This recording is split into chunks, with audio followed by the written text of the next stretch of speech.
Good morning, students. Today's topic is expansion and contraction of materials. Expansion यानी expand होना, फैलना, and contraction होता है सिकुड़ना. Heating and cooling of material can make things expand or contract. गर्म करने या ठंडा होने से मटेरियल के हीट यानी गर्म होने से या ठंडा होने से चीजें एक्सपैंड या कॉन्ट्रैक्ट होती हैं. Heating makes the particles move apart from each other. अगर कोई मटेरियल को हम गर्म करते हैं, हीट करते हैं, तो जो हीट के बाद उसके बेटा पार्टिकल्स होते हैं वो एक दूसरे से दूर दूर हो जाते हैं. मूव अपार्ट, दूर दूर हो जाएंगे. The space between the particles increases. Particles के बीच का जो स्पेस है, लुक हियर, हीटिंग के बाद इनके बीच का स्पेस जो है वो बढ़ जाएगा, इंक्रीज हो जाएगा, और जो भी मटेरियल है वो थोड़ा एक्सपैंड होना शुरू हो जाएगी, फैलना शुरू हो जाएगी. Cooling makes the particles move closer. और अगर हम ठंडा करते हैं तो जो सारे पार्टिकल्स हैं वो पास पास आ जाते हैं. इस वजह से जो बीच में स्पेस होता है वो डिक्रीज हो जाता है और मटेरियल जो है वो कॉन्ट्रैक्ट हो जाता है यानी श्रिंक हो जाता है. This change occur in almost all material. और ये चेंज हम लगभग सभी मटेरियल्स में देखते हैं, चाहे वो सॉलिड हो, लिक्विड हो या गैस हो. बट जो डिग्री ऑफ एक्सपेंशन है यानी जो फैलने है या जो सिकुड़ना है, ये तीनों स्टेट में वेरी करता है. यानी सॉलिड, लिक्विड, गैस तीनों स्टेट में इक्वली वेरी करेगा. Next is expansion due to heating. अगर हम हीटिंग की बात करें, कैसे चीजें हीट होके पार्टिकल्स कैसे एक्सपेंड हो जाते हैं. So all three state of matter की तीनों state, solid, liquid and gases, ये तीनों की तीनों स्टेट जो है हीटिंग करने पर एक्सपेंड हो जाती हैं. कुछ एग्जांपल्स हैं. सॉलिड का एग्जांपल देखो. Expansion due to heating is used to fit an iron rim to a wooden wheel. Expansion यानी हीटिंग से जो एक्सपेंड होती है मटेरियल, उसका यूज किया जाता है एक आयरन रिम को वुडन व्हील में फिट करने के लिए. रिम को नॉर्मली हम क्या देखते हैं, अगर ये इसमें फिट करना है तो ये इसके साइज का बनाना होगा, पर ऐसा नहीं होता. जो रिम है, आयरन का जो रिम है, उसका साइज इससे थोड़ा सा छोटा बनाया जाता है, स्मॉल डायमीटर बनाया जाता है. This is the diameter. ये रिंग का डायमीटर है, ये थोड़ा सा स्मॉल बनाया जाएगा. इट इज, अगर फिर फिट करना है देन, तो फिट करने के लिए आप इस रिम को थोड़ा सा हीट करेंगे. इस रिम को हल्का सा हीट किया जाता है ताकि हीट करने से ये रिम जो है वो थोड़ा एक्सपैंड हो जाता है और इजीली इसके ऊपर जो वुडन कार्ट व्हील है इसके ऊपर हम लगा सकते हैं. और लगाने के बाद फटाफट इमीडिएटली उसके ऊपर कोल्ड वाटर, ठंडा वाटर जो है वो डाल दिया जाता है ताकि ये जितना एक्सपैंड हुआ था वो कॉन्ट्रैक्ट हो जाए और अच्छे से टाइट हो जाए. तो rim contract on cooling, cooling पर रिम कॉन्ट्रैक्ट हो जाता है और व्हील के ऊपर अच्छे से अपनी पकड़ बना लेता है, अच्छे से ग्रिप कर लेता है. Expansion in liquid. अगर लिक्विड की बात करें then try watching a laboratory thermometer. आप एक लैब थर्मामीटर को देख सकते हैं. जैसे ही वो टेम्परेचर चेंज करता है, lab thermometer means basically that type of thermometer in which mercury is used. तो मर्करी का जो थर्मामीटर होता है, मर्करी का यूज करने का क्या प्रिंसिपल होता है. सो मरकरी के यूज का प्रिंसिपल ये है कि जो मरकरी है वो हीटिंग करने पर एक्सपैंड होता है. एक ऐसा लिक्विड जिसे आप गर्म करोगे तो वो एक्सपैंड होगा. तो जैसे ही वो आपके हाई बॉडी टेम्परेचर की कांटेक्ट में आएगा, मरकरी जो है वो एक्सपैंड होना शुरू हो जाएगा. और जितना उसका एक्सपैंड होके लेवल जाएगा, उससे आपको आपकी बॉडी का टेम्परेचर पता चल जाएगा. और कुछ टाइम बाद जब वो ठंडा हो जाता है तो वो वापस से नीचे आ जाता है. तो ये एक्सपेंशन इन लिक्विड का एक एग्जाम्पल है. एक्सपेंशन इन गैसेस. गैसेस की बात करें तो जैसे आप एक बैलून को इन्फ्लेट करते हैं, फुलाते हैं, और कुछ देर बाद आप उसको फुला के थोड़ी देर के लिए आप उसको धूप में रख देते हैं तो इट विल बिकम वार्मर. वो जो बैलून है वो गर्म हो जाएगा. गर्म होने से जो बैलून के अंदर आपने हवा भरी थी, जो एयर थी उसके अंदर, उसके जो पार्टिकल्स हैं वो स्प्रेड होना शुरू हो जाएंगे, दूर दूर बिखरना शुरू हो जाएंगे.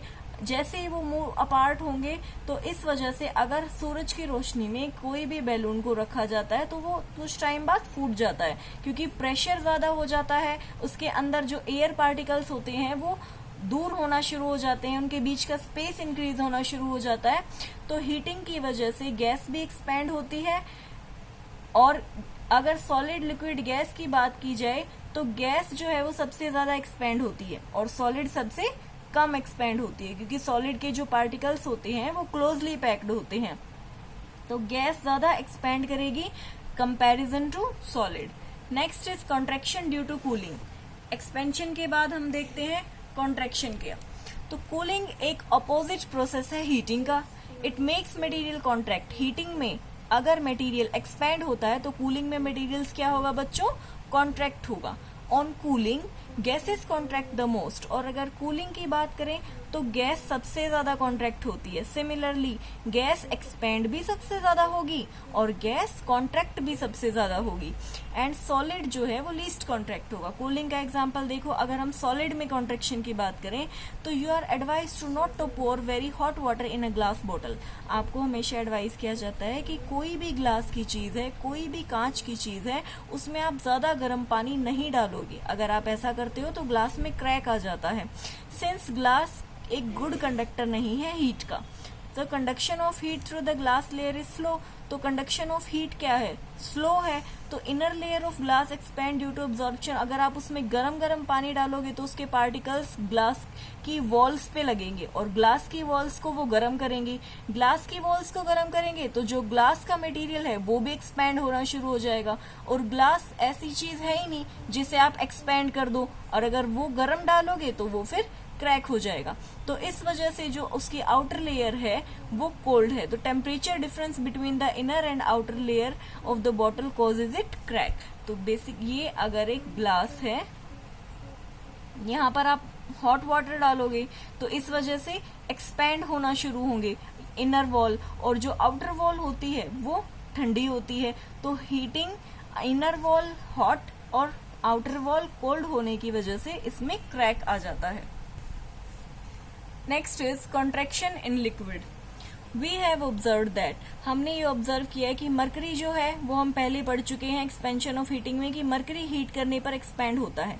तो अगर आप थर्मामीटर को कोल्ड वाटर में डाल दोगे तो मरकरी जो है उसका लेवल फटाफट नीचे आ जाएगा। तो ये एक एग्जाम्पल है कॉन्ट्रैक्शन इन लिक्विड्स का। कॉन्ट्रैक्शन अगर गैसेज की बात करें, so if you keep an inflated balloon in a refrigerator. अगर एक्सपेंशन हीटिंग में क्या किया था आपने, एक बैलून को फुला के आपने सन में धूप में रख दिया था, ठीक है, जिससे वो बर्स्ट हो जाता है क्योंकि एक्सपैंड होना स्टार्ट हो जाती है एयर, कुछ टाइम बाद वो बर्स्ट हो जाएगा। लेकिन उसी इन्फ्लेटेड बैलून को हम फ्रिज में रख देते हैं कुछ देर के लिए, तो बैलून का साइज जो है वो अपने आप श्रिंक हो जाएगा, छोटा हो जाएगा बैलून, क्योंकि उसके अंदर के एयर जो पार्टिकल्स होते हैं वो डिक्रीज हो जाएंगे, पास पास आ जाएंगे, तो इस वजह से वो थोड़ा सा कॉन्ट्रैक्ट हो जाएगा। नेक्स्ट है एप्लीकेशंस एक्सपेंशन की और कॉन्ट्रैक्शन की। यानी एक्सपेंशन और कॉन्ट्रैक्शन को हम लाइफ डेली बेसिस में या फिर कहाँ पर यूज करते हैं, इनके क्या एप्लीकेशंस है, कहाँ यूज होते हैं। तो कुछ इंपॉर्टेंट एप्लीकेशंस है। When telephone wires are made, जब भी टेलीफोन की तार बनाई जाती है, so they are not pull together tightly, उन्हें कभी भी इकट्ठा पुल नहीं किया जाता है क्योंकि सर्दी के दिनों में ये कॉन्ट्रैक्ट हो जाती है, सिकुड़ जाती हैं और फिर ये स्नैप हो जाएंगी, बंद हो जाएंगी बिल्कुल। Space is left between rails, आपने देखा होगा जो भी रेलवे ट्रैक्स है उसकी जो दो पटरियां होती हैं उनके बीच स्पेस होता है, वो इसीलिए होता है ताकि गर्मी के दिनों में जब टेम्परेचर हाई होता है तो ये जो रेल है, ये जो बार्स हैं, ये जो पटरियां होती हैं, ये एक्सपैंड होती हैं और अगर तो ये जो गैप है उसको कवर कर लेती हैं, ठीक है। लेकिन अगर गैप नहीं छोड़ोगे तो इनके बीच में क्रैक आने स्टार्ट हो जाएंगे। ऑयल एंड स्टीम पाइप्स जो है are made with loops at certain places to provide the expansion and contraction of the pipe. Oil और जो भी स्टीम पाइप होती हैं उनमें भी जगह छोड़ी जाती है ताकि वो इजीली एक्सपेंड हो सके और कॉन्ट्रैक्ट हो सके। थर्मामीटर में भी एक्सपेंशन प्रोसेस का यूज किया जाता है टेम्परेचर मेजरमेंट करने के लिए। एक बाई मेटल थर्मामीटर है। बाई मेटल थर्मामीटर क्या है, ये एक्सपेंशन पे ही बेस है। बाई मेटल यानी जो फर्नेस में जहां पर काफी ज्यादा हाई टेम्परेचर होता है वहां पर टेम्परेचर मेजर करने के लिए बाई मेटल थर्मामीटर का यूज किया जाता है। स्पेशली फर्नेस जो होती हैं या फिर अवन्स होते हैं, ये क्या करते हैं, टेम्परेचर को कंट्रोल करते हैं और of the heater coil in an electric iron. अगर इलेक्ट्रिक आयरन है तो उसकी जो कॉइल होती है उसको भी अगर आपको मेजर करना है टेम्परेचर तो आप बाई मेटल थर्मामीटर से उसे मेजर कर सकते हैं। To open the cap of a bottle that is very tight, अगर आपको एक बॉटल की कैप ओपन करनी है जो कि काफी ज्यादा टाइट है, तो आप उस बॉटल को कुछ देर के लिए हॉट वाटर में इमर्स कर देंगे, जिससे मेटल कैप थोड़ी सी एक्सपैंड हो जाएगी और लूज हो जाएगी। So next is riveting. Riveting is done to join steel plates tightly together. Riveting को यूज किया जाता है स्टील प्लेट्स ज्वाइन करने के लिए। It is used in order to attach name plates, ये चाहे आपकी नेम प्लेट्स अटैच करनी हो या डोर नॉब्स अटैच करने हो, ड्रॉर पुल करने के जो लगे होते हैं स्टील प्लेट्स वो निकालनी हो, हैंडल्स है, फास्टनिंग वॉल डेकोरेशंस हैं, या बिग मशीन है, या ब्रिजेस कंस्ट्रक्शंस बनाने हो, तो जहाँ पे भी स्टील प्लेट की ज्वाइनिंग का काम होता है वहां पर राइवेटिंग की जाती है। Tools use for digging soil, जो टूल मिट्टी खोदने के लिए यूज किए जाते हैं, जैसे कुल्हाड़ी है या स्पेड। स्पेड होता है जो आगे से फ्लैट होता है, पलटा टाइप जो होता है, और पीछे एक ये होता है शॉवल टाइप। ये जो है वो थोड़े से टाइटली फिट किए जाते हैं। ये टूल आयरन से बनते हैं और इनके हैंडल जो होते हैं वो वुड से बनते हैं। So there is a hole in the size of the handle. तो जब भी आप नोटिस करोगे कोई भी कुल्हाड़ी है या स्पेड है, उनके जो हैंडल होता है उसमें एक होल होता है, और ये होल यूज किया जाता है ताकि चीजें एक्सपैंड हो सके और कॉन्ट्रैक्ट हो सके। So first the hole of metal surface is heated, पहले मेटल सरफेस के होल को गर्म किया जाता है। गर्म करते ही ये क्या हो जाता है, एक्सपैंड हो जाता है, और एक्सपैंड होते ही फटाफट वुडन जो सिरा था या वुडन हैंडल बोलते हैं उसके अंदर वो आयरन जो है एक्स का वो फिट कर दिया जाता है, और फिर उसे ठंडा कर दिया जाता है ताकि वो फिर से टाइटली हो जाए, कॉन्ट्रैक्ट हो गए और अच्छे से पकड़ बना ले, अच्छे से फिट हो जाए।